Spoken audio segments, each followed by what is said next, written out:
Alors, rassurez-vous, il n'y a pas d'épreuve de natation dans votre examen de certification. Plus sérieusement, il s'agit ici de vous présenter les rôles et les documents clés de PM Square et nous allons pour cela construire ensemble un diagramme qui va vous permettre de bien comprendre la cohérence d'ensemble de PM Square. Regardons.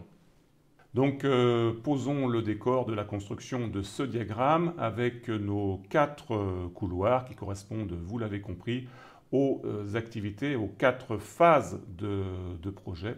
Le lancement, la planification, l'exécution et la clôture. Maintenant, vous commencez à avoir ça très bien en tête, avec un groupe de processus transverses, la surveillance et le contrôle.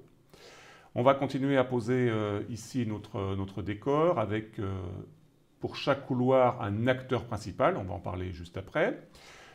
Qu'est-ce qui va être en entrée de la phase, l'élément principal, nos activités de gestion de projet qui vont se dérouler pour chacune des phases, ce qui va être en sortie de phase, et puis le point de contrôle. Alors commençons à regarder les acteurs principaux. Tout d'abord le propriétaire du projet, l'acronyme en anglais Project Owner, PO, attention, qui n'a rien à voir avec le Product Owner de Scrum, de l'agilité. Donc ici c'est bien le propriétaire du projet qu'on entend dans PM Square. Le deuxième rôle, le manager du projet, le chef de projet, Project Manager, PM. Le troisième rôle pour le couloir d'exécution, c'est l'équipe centrale du projet. On va parler de Project Core Team. Et puis pour le quatrième couloir, toutes les parties prenantes du projet vont être concernées par les activités de clôture. Voilà, donc nous avons posé ce qui va être en entrée, en sortie, nos différents responsables de chacune des phases du projet. Regardons maintenant l'enchaînement logique de tout ça. Alors en entrée, évidemment, une demande d'initiation de projet qui va conduire à une étude d'opportunité et en sortie, une charte de projet qui définit la manière dont le projet va fonctionner. Tout ceci va être vérifié dans un jalon de contrôle. On se pose la question, est-ce qu'on est prêt pour passer en phase de planification?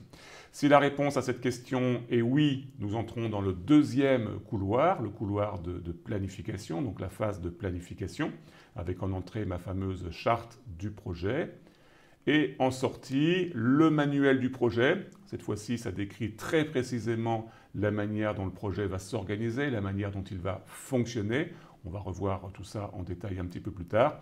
Le plan de travail de projet qui définit les grands chantiers du projet. On va parler d'un organigramme de tâches projet qui définit les charges du projet, ce que cela va coûter et qui définit également l'échéancier du projet. C'est pareil, ne vous inquiétez pas, on y reviendra très largement. Tout ceci nous conduit à un deuxième jalon. On va se poser la question, est-ce qu'on est prêt pour passer à la phase d'exécution? En entrée de la phase d'exécution, évidemment, on va retrouver le manuel du projet, le plan de travail du projet. Et puis en sortie, le produit du projet, l'ensemble des livrables du projet. Alors si on est dans un projet informatique, on ne pense pas qu'au logiciel, il faut penser au logiciel, à toute sa documentation, et puis également tous les produits de gestion du projet. Alors pourquoi je vous parle des produits de gestion du projet? Tout simplement, puisqu'on va en avoir besoin, après notre vérification, est-ce qu'on est prêt pour passer à la phase de clôture, pour pouvoir mener les activités du clôture. Donc tout ce qui tourne autour du produit de projet et les livrables du projet vont rentrer dans cette phase de clôture et à la fin, on aura un rapport de fin de projet. Alors, revenons maintenant sur les verbes d'action qui sont associés à chacun des couloirs. Le propriétaire du projet lance le projet. Le manager du projet planifie le projet. C'est assez trivial, mais c'est important d'avoir ce verbe d'action et d'avoir le rôle clé.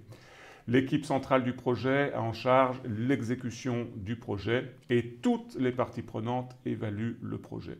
Alors pourquoi je vous parle de ça? Puisque ces quatre mots-clés, lance, planifie, exécute, évalue, feront vraisemblablement l'objet de questions dans votre examen de certification. Donc, quand on vous parlera du diagramme en couloir de piscine, il faudra bien avoir en tête quel est le rôle clé qui est responsable du couloir et pour quel type d'action. Donc le lancement, la planification, l'exécution et puis l'évaluation dans le cadre de la clôture. Voilà, je vous laisse regarder tranquillement ce diagramme pour que vous puissiez bien le mémoriser.